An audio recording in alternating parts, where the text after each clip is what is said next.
ಗೌರಿ ಕಲ್ಯಾಣ ಇವತ್ತಿನ ಸಂಚಿಕೆಯಲ್ಲಿ ಗೌರಿ ಹಾಗೂ ವಿವೇಕ್ದು ತಾಳಿ ಶಾಸ್ತ್ರ ಇರುತ್ತೆ. ಅದೇ ರೀತಿ ತಾಳಿನ ತೆಗೆದುಬಿಟ್ಟು ಕರಿಮಣಿದು ಇಲ್ಲಾಂದರೆ ಬಂಗಾರದ್ದು ಗಂಟನದ್ದು ಹಾಕೋ ಶಾಸ್ತ್ರ ಇರುತ್ತೆ. ಅದೇ ರೀತಿ ಮನೆಯಲ್ಲೆಲ್ಲೂ ತಯಾರಿನೂ ನಡೆಸಿರ್ತಾರೆ.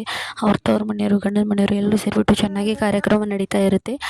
ಆಗ ಆ ಚಿನ್ನು ಬಂದುಬಿಟ್ಟು ಗೌರಿಗೆ ಕಾಲ್ ಮಾಡಿಬಿಟ್ಟು, ಈ ಮೋನಿಕಾನ ಲವರ್ ಯಾರು ಅಂತ ಗೊತ್ತಾಗಿದೆ ಅಕ್ಕ, ನೀನು ಬೇಗನೆ ವಿವೇಕ್ ಭಾವನ ಕರ್ಕೊಂಡು ಇಲ್ಲಿಗೆ ಬಂದುಬಿಡು, ನಾನು ಇದನ್ನು ಲೊಕೇಶನ್ ಕಳಿಸ್ತೀನಿ ಅಂತ ಹೇಳ್ತಾಳೆ. ಆನಂತರ ಅವಳು ಲೊಕೇಶನ್ ಕಳಿಸ್ತಾಳೆ. ಆಗ ಗೌರಿ ಹೋಗ್ಬಿಟ್ಟು ವಿವೇಕ್ ಹತ್ರ, ಮೋನಿಕಾನ ಲವರ್ ಯಾರು ಮತ್ತು ಅವಳು ಮದುವೆ ದಿನ ಯಾಕೆ ಮನೆ ಬಿಟ್ಟು ಹೋದ್ಲು, ಆ ಸತ್ಯ ಎಲ್ಲ ನಿಮ್ಗೆ ಗೊತ್ತಾಗಬೇಕು ಅಂದರೆ ಈಗ ನನ್ನ ಜೊತೆ ನೀವು ಬರಬೇಕು. ನೀವು ನನ್ನ ಮೇಲೆ ಪಟ್ಟ ಈ ಅನುಮಾನನೆಲ್ಲ ನಾನು ಹೊರ ಹಾಕಲೇಬೇಕು. ನನಗೆ ಅನುಮಾನ ಪಟ್ಟ ಕಟ್ಕೊಂಡು ನನಗೆ ಇರೋಕ್ಕಾಗಲ್ಲ. ಪ್ಲೀಸ್ ನನ್ನ ಜೊತೆಗೆ ಬನ್ನಿ, ಇರೋ ಸತ್ಯ ನಿಮ್ಗೆ ಗೊತ್ತಾಗುತ್ತೆ ಅಂತ ಗೌರಿ ಹೇಳ್ತಾಳೆ. ಅದಕ್ಕೆ ವಿವೇಕ್ ಕೂಡ, ಈ ಸತಿ ಏನಾದರೂ ನೀನು ನಾಟಕ ಶುರು ಮಾಡಿದ್ರೆ ನಾನು ಮಾತ್ರ ಸುಮ್ಮನೆ ಇರಲ್ಲ, ಈಗಲೇ ಹೇಳ್ತಾ ಇದ್ದೀನಿ ಅಂತ ವಿವೇಕ್ ಹೇಳ್ತಾನೆ. ಇಲ್ಲ ಇಲ್ಲ, ನಿಜ ಏನು ಅಂತ ಗೊತ್ತಾಗುತ್ತೆ, ನನ್ನ ಜೊತೆಗೆ ಬನ್ನಿ ಅಂತ ಹೇಳ್ತಾರೆ. ಆನಂತರ ಇಬ್ಬರು ಸೇರಿಬಿಟ್ಟು ಆ ಲೊಕೇಶನ್ ಹಿಡ್ಕೊಂಡು ಹೋಗ್ತಾರೆ. ಅಲ್ಲಿ ಒಂದು ಹೋಟೆಲ್ ಬರುತ್ತೆ, ಹೋಟೆಲ್ ರೆಸ್ಟೋರೆಂಟ್, ಅಲ್ಲಿ ಹೋಗ್ತಾರೆ.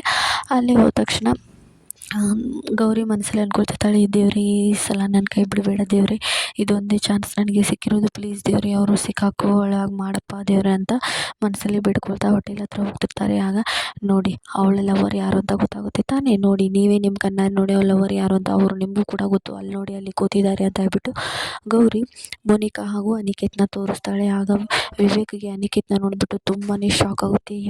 ನೀನೇನು ಇಲ್ಲಿ ಮಾಡ್ತಿದ್ದೀಯ, ಇವಳ ಲವರ್ ನೀನು, ಇದೆಲ್ಲ ಮೊದಲೇ ಹೇಳಿದರೆ ಇಷ್ಟೆಲ್ಲ ಪ್ರಾಬ್ಲಮ್ ಆಗ್ತಾನೆ ಇರ್ತಿಲ್ವಲ್ಲೋ ಅಂತ, ಇಷ್ಟೆಲ್ಲ ಪ್ರಾಬ್ಲಮ್ ಆಗ್ತಾನೆ ಇರಲಿಲ್ಲವೋ ಅಂತ ವಿವೇಕ್ ಅನಿಕೇತ್ಗೆ ಬಾರಿಸ್ತಾನೆ. ಆನಂತರ ಮೋನಿಕಾ ಮಾತಾಡೋಕ್ಕೆ ಬರ್ತಾಳೆ, ನೀನು ಬಾಯಿ ಮುಚ್ಚ, ನೀನು ಅಂತೂ ಒಳ್ಳೆಯವಳು ಅಂತ ನಮಗೆಲ್ಲ ಗೊತ್ತಾಗಿದೆ, ಬಾಯಿ ಮುಚ್ಕೊಂಡು ನಿಂತ್ಕೊಂಡು ನಿನ್ನ ನಿಜವನ್ನೆಲ್ಲ ಇವತ್ತು ಎಲ್ಲರ ಮುಂದೆ ಬಯಲು ಮಾಡ್ತೀನಿ ಅಂತ ಗೌರಿ ಹೇಳಿ ಅವಳಿಗೆ ಬೈತಿರ್ತಾಳೆ. ಇಷ್ಟ ಆಗುತ್ತೆ ಇವತ್ತಿನ ಎಪಿಸೋಡ್ನಲ್ಲಿ. ನೆಕ್ಸ್ಟ್ ಎಪಿಸೋಡ್ಗಾಗಿ ಸಬ್ಸ್ಕ್ರೈಬ್ ಮಾಡಿ. Stay tune. ಬಾಯ್.